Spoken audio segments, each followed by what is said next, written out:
Hey guys, welcome back on this PT Pointer History series with me Shreyansh Nigam. I am the faculty for history on Ashish Malik IAS Academy YouTube channel. Hope so that you all are doing good and are completely safe at your home. So guys, आज की इस video में हम लोग बात करने वाले हैं चेंजिंग कल्चरल ट्रेडिशन के बारे में, जो मैं बता दूं which comes under the theme 7 of class 11th NCERT history book. ठीक है, लाइकवाइज हम लोग we are covering each theme step by step. So now this is the time to cover this theme 7. I hope so that you all are taking your daily dose of history, and then only it will be very much easy for you to correlate each and every event, and it will be really beneficial for you. ठीक है, सो आज की video start करने से पहले I would like to tell you about this 3 mega batches जो कि अभी रिसेंटली 27 जुलाई को स्टार्ट हुए हैं. So if you are preparing for UPSC Civil Services 2020 or 2021 and you are willing to join the Unacademy Plus platform, then you can use this code Ashish Malik 10. So guys, इस code को use करने से क्या होगा, you will get an instant 10% discount on which you will get an instant 10% discount on Unacademy Plus subscription. ठीक है, आप जैसा कि यहाँ पे देख सकते हैं that by applying the referral code Ashish Malik 10 the fees will be deducted by 10%. You will get an instant 10% discount. ठीक है, here you can say that it is 64,000, then 64,000 will become 57,600 if you will apply this Ashish Malik 10 code. ठीक है, so please remember this code while taking your Unacademy Plus subscription. It will be really much beneficial. The second important thing is that this Disha 360 current affair book, these books are by Ashish Malik sir, and these are extensively covered under divided into volume 1 as well as volume 2. So it means कि आपको काफ़ी सारा इसमें matter देखने को मिलेगा, काफ़ी ज़्यादा इंफॉर्मेटिव बुक है ये आपके करंट अफेयर्स सेक्शन के लिए, and it will be really very much fruitful for your paper. ठीक है, so guys link is in the description box. The book is also available on Flipkart and Amazon. You can purchase it as soon as possible. ठीक है, ये this is the volume 1 and this is volume 2. You can see here this is volume 2 of the book. ठीक, okay, link is in the description box. Guys, for those who are new, I would like to tell कि class 11th NCERT की book हम लोग cover कर रहे हैं इस series में, and in the future videos we will be dealing some other classes of NCERT history as well. ठीक है, इसके बाद in this series I would like to tell that following this series we will be getting the comprehensive understanding of events, complete coverage of timeline, along with the proper usage of keywords and terminologies because they are very much important, otherwise they create a lot of confusion. Along with in the future videos we will be covering topic wise questions as well. ठीक है, so those who didn't join yet our telegram channel वो आप join कर सकते हैं. There you will get a good atmosphere for your preparation. Also you will get the e-PDFs and notes. ठीक है, सो आज की वीडियो यहीं पे स्टार्ट करते हैं हम लोग. देखिए, जो 3 ऑर्डर थीम थी हम लोग की which is the T6 theme number 6, इसमें हम लोग ने पढ़ा था 9th सेंचुरी से लेकर के 14th सेंचुरी तक की. ठीक है, 9th सेंचुरी से लेकर के 14th सेंचुरी तक की मैंने आपको यहाँ पे पढ़ाया था, जिसमें कि 14th सेंचुरी में we end up with this 14th century crisis जो यूरोप में आई थी, अलॉन्ग विद जिसमें हम लोग ने ब्लैक डेथ को भी बहुत एक पूरी वीडियो उसके ऊपर बनाई थी मैंने. ब्लैक डेथ को भी बहुत अच्छी तरीके से कवर किया था, जो आपके प्रीलिम्स पेपर के लिए बहुत इंपॉर्टेंट है, क्योंकि अभी करंट अफेयर के भी पॉइंट ऑफ व्यू से वो इम्पॉर्टेंट है. ठीक है, तो आप उस पार्ट को देख लीजिए एक बार. ठीक है, तो अब हम लोग यहाँ पे बात कर रहे हैं जो नेक्स्ट थीम है हमारी, जो कि चेंजिंग कल्चरल ट्रेडिशन. इसमें हम लोग बात करेंगे गाइस 14 to 17th सेंचुरी. ठीक है, मतलब ninth to 14th century we had cover in the previous video. ठीक है, अब we will be dealing with the 14th to 17th century. तो इसका मतलब हम लोग की जो क्रोनोलॉजी है, टाइम लाइन है, वो ग्रेजुअली चल रही है. ठीक, सो इस टाइम पे हुआ गया था, अब इसकी बात करते हैं. जो यूरोप था वहाँ पे towns were growing in many countries of Europe. ठीक है, यूरोप आप लोग सब मैप में जानते हैं कहाँ पर है. ठीक है, सो अ डिस्टिंक्ट अर्बन कल्चर. देखिए, उस टाइम पे अर्बनाइजेशन जो था वो काफ़ी ज़्यादा बढ़ रहा था, अर्बन कल्चर को काफ़ी ज़्यादा प्रमोट किया जा रहा था. लोग अर्बन सिटीज़ की तरफ काफ़ी ज़्यादा अपने आप को पुशअप कर रहे थे, सो दैट वहाँ पे वो अपनी जो लाइफ स्टैंडर्ड है उसको काफ़ी ज़्यादा अच्छी तरीके से मेंटेन कर सकें. और इसका सीधा सा एक ही रीज़न है जो 14th सेंचुरी में क्राइसिस आई थी, और आफ्टर विच जहाँ पे हमें देखने को मिलता है जो लॉर्ड्स होते हैं वो एक्स्ट्रा प्रेशर डालने लगते हैं पीजेंट्स के ऊपर, और पीजेंट्स जो होते हैं वो काम छोड़ करके अर्बन सिटीज़ की तरफ जाने लगते हैं। ठीक है, यहाँ तक कि हम लोगों ने कवर किया था, और इसी का ही मेन रीज़न था कि we see a distinctive urban culture developed there. ठीक है, जिसमें कि लोग एक बेटर लाइफ और बेटर जॉब के लिए वो अर्बन सिटीज़ की तरफ मूव ऑन करना स्टार्ट करते हैं, जिसकी वजह से एक अर्बन कल्चर का डेवलपमेंट देखने को मिलता है। Towns people begin to think of themselves as the more civilized than the rural people. ये तो बट ऑब्वियस सी बात है कि कोई भी प्लेस हो, एक तरफ है रूरल एरिया, एक तरफ है अर्बन एरिया, तो ऑब्वियसली जो अर्बन एरिया के पीपल होते हैं वो अपने आप को कहीं ना कहीं मोर सिविलाइज्ड, मोर डेवलप्ड और मोर इंटेलेक्चुअल समझते हैं as compare to the rural areas. ठीक है, सो कहीं ना कहीं उनके अंदर जो एफिशिएंसी होती है रूरल एरियाज़ के कंपैरिजन में ज़्यादा होती है अर्बन एरियाज़ में, क्योंकि वो टेक्नो सेवी होते हैं, वो टेक्नोलॉजी के प्रति ज़्यादा एफिशिएंट होते हैं, नॉलेज उनके अंदर ज़्यादा होती है, एजुकेशन की जो कह सकते हैं कि जो एक्सेस टू एजुकेशन होती है वो भी अर्बन सिविलाइजेशन के पास ज़्यादा होती है as compare to the rural. ये तो प्रेजेंट डे सिनेरियो में भी जो चलता है वो हम लोग देख सकते हैं। तो सोचिए उस टाइम 14th सेंचुरी में क्या सीन रह रहा होगा। ठीक है, आफ्टर दिस टाउन्स पर्टिकुलरली, जैसे कि हम लोग कुछ पर्टिकुलर टाउन की बात करें जैसे कि फ्लोरेंस, वेनिस एंड रोम, ये सब के सब टाउन हैं, आप मैप में अपनी एटलस खोल करके देख सकते हैं। Became centres of art and learning, यहाँ पे हमें आर्ट एंड लर्निंग का एक अच्छा इवोल्यूशन देखने को मिलता है। मतलब यहाँ पे कहीं ना कहीं जो आर्ट एंड लर्निंग है उसको काफ़ी ज़्यादा प्रमोट किया जा रहा था, जो कि ओवरऑल बहुत ही इम्पॉर्टेंट किसी भी सिविलाइजेशन के लिए या फिर किसी भी कह सकते हैं जियोग्राफी के लिए बहुत ही ज़्यादा इम्पॉर्टेंट होती है। कोई भी अगर कभी भी कोई एम्पायर इस्टेब्लिश होती है तो उसके साथ कोई ना कोई एक आर्ट आती है, कोई ना कोई कल्चर होता है, कोई ना कोई फूड हैबिट होती है, कोई ना कोई एक सिविलाइज्ड लिविंग पैटर्न होता है। तो ये सारी चीज़ें जैसे कि हम लोग शुरू से जैसे कि हम लोग ने जो फर्स्ट चैप्टर में जो इवोल्यूशन ऑफ ह्यूमन हिस्ट्री जो थी उसमें हम लोग ने जैसे मैंने आपको पढ़ाया था कि कैसे प्राइमेट्स के बाद होमो इरेक्टस, ये मतलब जो भी पूरा सीरीज़ था उसको हम लोगों ने कवर किया था। सो उसी तरीके से हमेशा जब भी कोई भी एक सिविलाइजेशन जाती है उसके बाद दूसरी आती है तो उसके साथ एक नई आर्ट फॉर्म, ट्रेडिशन, कल्चर ये सब लेकर के आती है। तो यहाँ पे भी हमें देखने को मिलता है that there was a centre of art and learning in Florence, Venice and Rome. ठीक है, artist and writers were patronised by the rich and the aristocratic. तो मतलब कि जो आर्ट और राइटर्स, जितने भी आर्टिस्ट एंड राइटर्स जो थे उनको rich basically they were patronise as the rich. और यहाँ पे एरिस्टोक्रेटिक का मतलब है कि जो सरकार जो होती है बेसिकली बाय द नोबल्स। ठीक है, जो नोबल्स के थ्रू जो होती है उसको हम लोग यहाँ पे एरिस्टोक्रेटी या फिर एरिस्टोक्रेसी बोलते हैं। ठीक है, the government by the nobles.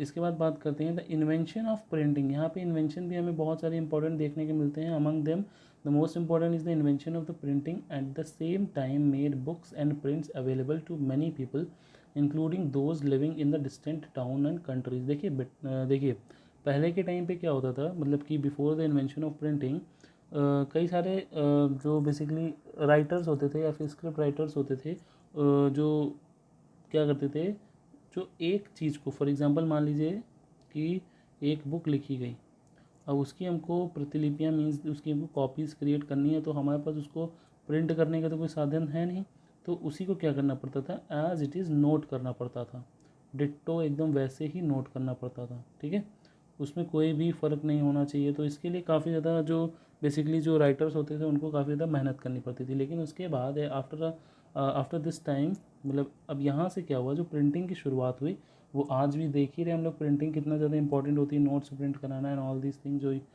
Importance होता है, तो वो हमारे लिए बहुत इंपॉर्टेंट इन्वेंशन देखने को यहाँ पे मिलता है। ठीक है, prints available to many people including those living in the distant towns. ठीक है,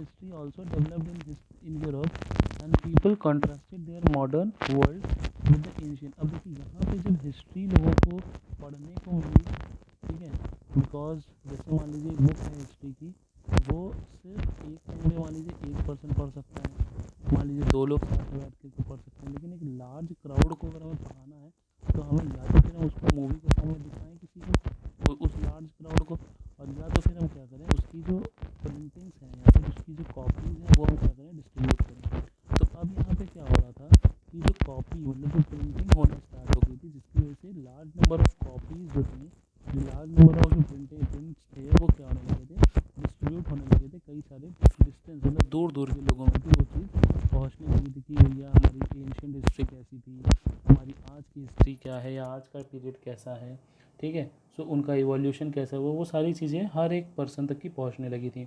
तो जब वो हर एक पर्सन तक पहुंचने लगी तो हमें वहाँ पे देखने को मिलता है that the people start comparing both the histories. कौन सी? Their modern history, the modern world, and the ancient one of the Greek and Romans. जो ग्रीक और रोमन्स के टाइम पे जो मैंने एक थर्ड फोर्थ थीम में आपको पढ़ाया था, an empire across the three continent, जिसमें Roman empire, Italian empire, Greek and Byzantine empire, ये सब एम्पायर के बारे में कवर किया था, ठीक है। तो वहाँ उसको वो यहाँ पे एंशियंट एज अ कंसिडर किया गया है, रोमन एम्पायर, ठीक है। तो यहाँ पे क्या होता है, कंपैरिजन लोग करना स्टार्ट कर देते हैं, वर्सेस करना स्टार्ट कर देते हैं कि भैया उस टाइम पे इस तरीके की लिविंग स्टाइल थी, आज के टाइम पे ऐसी है, उस टाइम आर्ट एंड फॉर्म ये थी, आज ऐसी है, ठीक है। तो मतलब इस तरीके से कई सारे सब्जेक्ट्स, कई सारे जो है सब्जेक्ट मैटर्स पे वहाँ पे डिस्टिंक्शन या फिर डिफ्रेंशिएशन हमें देखने को मिलते हैं जो लोग स्टार्ट करते हैं, ठीक है। Religion religion came to be seen as something which each individual should choose for himself, ठीक है। तो ये तो नॉर्मल सी बात है यहाँ पे। The church earth centric belief was overturned by scientists who began to understand the solar system and new geographical knowledge overtuned the Europe centric view। देखिए पहले ये माना जाता था कि अर्थ जो है, अर्थ का बिल्कुल सेंटर में क्या है, तो चर्च है, ठीक है। मगर अब जो ज्योग्राफर्स, एस्ट्रोलॉजर्स आए, जिन्होंने सोलर सिस्टम को समझना स्टार्ट किया, तो एक उनके अंदर एक ये सेंस ऑफ जस्टिस क्रिएट करना आया that it this belief is not right, ठीक है। उसके बाद लेकिन वहाँ पे क्या हुआ that the Mediterranean sea was the centre of the world. अब ये एक बिलीफ आ गया कि मेडिटेरेनियन सी जो है, जो गाइज आप मैप में देख सकते होंगे एक बार, दैट मेडिटेरेनियन सी जो है हमारा, वो कहीं ना कहीं क्या है, it is in the centre of the world, वो हमारे वर्ल्ड के सेंटर में पाया गया है, ठीक है। तो यहाँ पे religion came to be seen as something which each individual should choose for himself after this. जो एक अर्थ सेंट्रिक मतलब चर्च अर्थ सेंट्रिक बिलीफ था, उसको डिफाई करते हुए ये माना गया दैट द मेडिटेरेनियन सी जो है it became the centre of the world. तो ये सारी कुछ बातें थी जो कि उस टाइम पे काफ़ी ज़्यादा पॉपुलर रही थी। There is a vast amount of material on European history. अब देखिए जब अगर हम यूरोपियन हिस्ट्री की बात करते हैं तो वहाँ पे हमें ऐसा नहीं है कि कोई लैक ऑफ हमको रिसोर्सेज हो कि अरे यार हम हिस्ट्री को कैसे प्रिडिक्ट करें या फिर हिस्ट्री को हम कैसे जानें, ऐसा नहीं है। क्यों? क्योंकि वहाँ पे लार्ज नंबर ऑफ सोर्सेज हमें देखने को मिलते हैं, whether they are the documents, whether they are the printed books, whether they are the paintings, whether they are sculptures, buildings, textiles.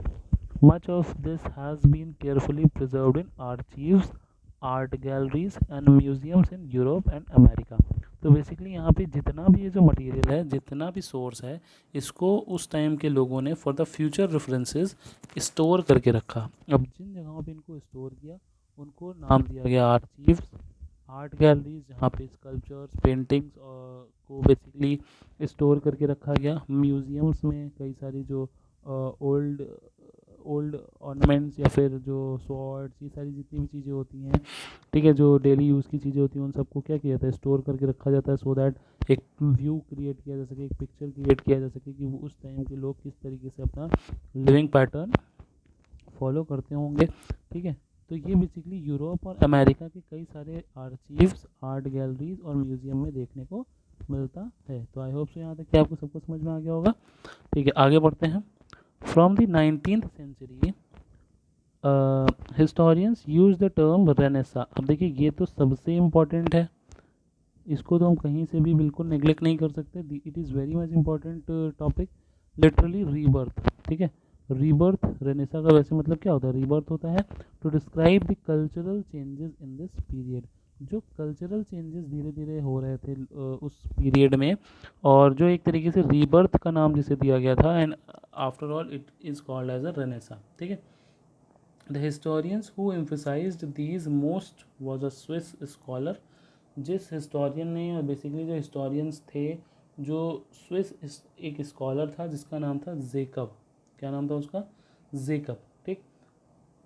तो बेसिकली जेकब जो था ये university of Basel in Switzerland से बिलोंग करता था, ठीक है। और इसने ये रेनेसा जैसे जो टर्म था इसके ऊपर काफ़ी ज़्यादा एम्फेसिस डाला था, काफ़ी ज़्यादा प्रमोट किया था, काफ़ी ज़्यादा बिलीव करता था इस बात पे। इसका टाइम पीरियड 1818 टू 1897 है, and he belongs to the university of Basel in Switzerland. ये स्टूडेंट किसका था? So he was a student of German historian Leopold von Ranke, ठीक है। Ranke had taught him that primary concern of history was to write about states and politics using papers and files of government departments। देखिए यहाँ पे जो रैंके था ना, ये किसका टीचर था? ये जेकब का टीचर था, ठीक है। और इसने जेकब को ये समझाया था कि देखो भाई, अगर तुम्हें एक ट्रू हिस्टोरियन बनना है, अगर एक अच्छा हिस्टोरियन बनना है, तो पहले जो स्टेट है, जो जियोग्राफी है, या फिर बेसिकली जो स्टेट राज्य है, और जो वहाँ की पॉलिटिक्स है, मतलब वहाँ की जो पॉलिटिक्स है, उसके बारे में सबसे पहले तो तुम मेंशन करना स्टार्ट करो।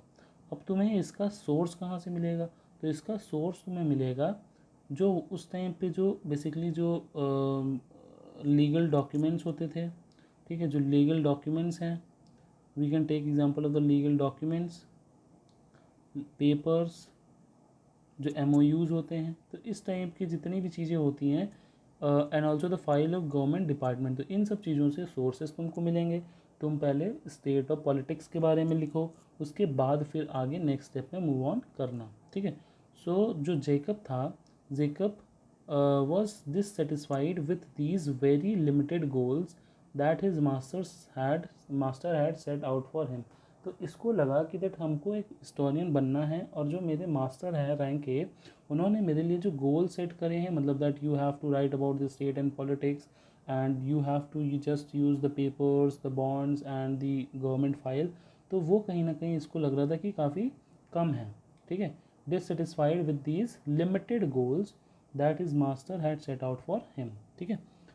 To him, politics was not a be all and the end all in history writing. History was as much concerned with the culture as with the politics। History जो है basically changing trends in the culture के ऊपर ज़्यादा based है, ठीक है, इर्रिस्पेक्ट to the politics, इसका ये मानना था। इन 1860, अब इसकी एक किताब आती है, देखिए यहाँ पे बहुत इंपॉर्टेंट है। In 1860 he wrote a book called the civilization of renaissance in Italy. तो यहाँ पे ये बुक का नाम आप अपने लिए याद रखिए, आपसे माइट भी प्री के बेसिस पे क्वेश्चन पूछ लें। In which he called his readers attention to literature, architecture and painting to sell the story of how a new humanist culture had flowed in Italian towns from now। ठीक है, तो ये सारी चीज़ें हमें इसके में देखने को मिलती हैं। The civilization of the renaissance in Italy book जो थी वो जो है जेकब के द्वारा लिखी गई थी, एंड इसकी कब आई थी? तो इट केम इन द 1860। इसका ये मानना था दैट द कल्चरल चेंजेस जो हैं they are much more important for the evolution of history rather than the politics. And इसके बाद अपनी इस बुक में भी इसने मेंशन जो किया है, you can see that in the he called his readers attention to literature, जो कला है, जो लिटरेचर है, जो लिपि है, एंड द आर्किटेक्चर जो वहाँ का है उसके बारे में, and the painting to tell the story of how a new humanist culture had flowered. तो कैसे एक नया जो ह्यूमनिस्ट कल्चर है वो फ्लावर्ड हुआ, मतलब कि कैसे वो इवॉल्व हुआ, ठीक है। तो उसके ऊपर इसने ज़्यादा फोकस किया है as irrespective of the politics only, ठीक है। here you can see the picture of this book, the Jacob, the civilization of the Renaissance in Italy। it came in 1860, ठीक है।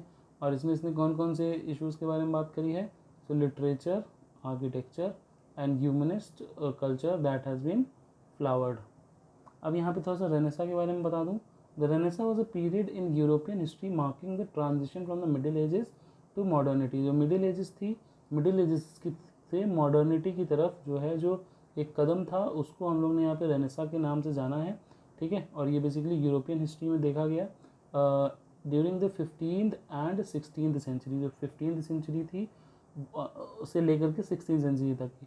It covered after the crisis of late middle ages and was associated with the great social change. जो भी social and cultural changes हमें देखने को मिलते हैं वो काफ़ी ज़्यादा एसोसिएटेड हैं with renaissance. The 14th to the 17th century, जो कि हम लोग को इस पूरे कल्चरल ट्रेडिशन में समझना है बेसिकली, ठीक है, चेंजिंग कल्चरल ट्रेडिशन में। This culture he wrote was characterized by a new belief that man as an individual was capable of making his own decisions and developing his skills. He was modern in contrast to medieval man whose thinking had been controlled by the church. देखिए इसका कहने का मतलब है कि at present scenario में जो man है वो एक मॉडर्न मैन है, ठीक है, वो एक मॉडर्न मैन है। इसकी सोच कहीं ना कहीं कुछ पॉलिटिकल थिंकर से काफ़ी ज़्यादा मिलती है, दैट जो जितनी भी सोशल डेवलपमेंट है उस वो एक मैन अपने अंदर खुद कर सकता है, तो स्टेट की रिक्वायरमेंट उसे यहाँ पे नहीं है, ठीक है। Man do not need a requirement of state because man जो है वो एक सोशल एनिमल है, वो अपना खुद का डेवलपमेंट कर सकता है, ठीक है।